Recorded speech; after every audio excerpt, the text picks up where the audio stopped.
आंदोलन आज गांधी समाज जालना येथे आयोजित करण्यात आलेले आहे कामगारांच्या विषयी। महाराष्ट्र इमारत व इतर बांधकाम कल्याणकारी मंडळातर्फे ज्या नोंदणीकृत बांधकामगार आहेत त्यांना विविध योजनेचा लाभ देण्यात येतो।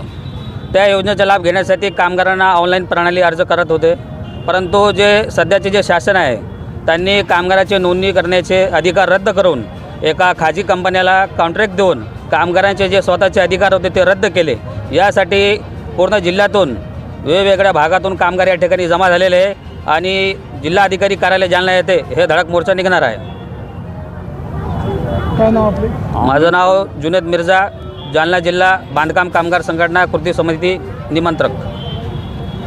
आंदोलन बांधकाम कामगार मंडळाने जी खुली साईट बंद केलेली आहे, ती साईट कंपनीला एका प्रायव्हेट कंपनीला कॉन्ट्रॅक्ट म्हणून दिलेली आहे। आमचं एवढंच म्हणणं आहे की मंडळाची जी खुली साईट आहे ती ओपन करा आणि जे कंपनीला काम दिलेलं आहे ते काम बंद करा, अशी आमची सर्वात मोठी मागणी आहे।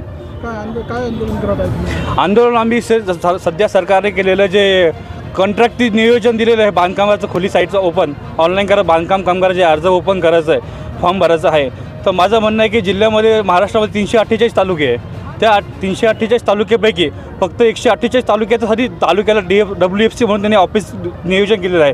की माझं म्हणणं असं एवढंच आहे की आमच्या कृती समितीचं एवढं म्हणणं आहे की हे जोपर्यंत 348 तालुक्याचं काम पूर्ण होत नाही तोपर्यंत 148 तालुके त्यांनी जे बंधन ठेवलेले आहे की त्यांना ओपन करू द्या म्हणून, अशी आमची सर्वात मोठी मागणी आहे। काय करत आहे तुम्ही? कसं आंदोलन कलेक्टर ऑफिसला जाणार आहे?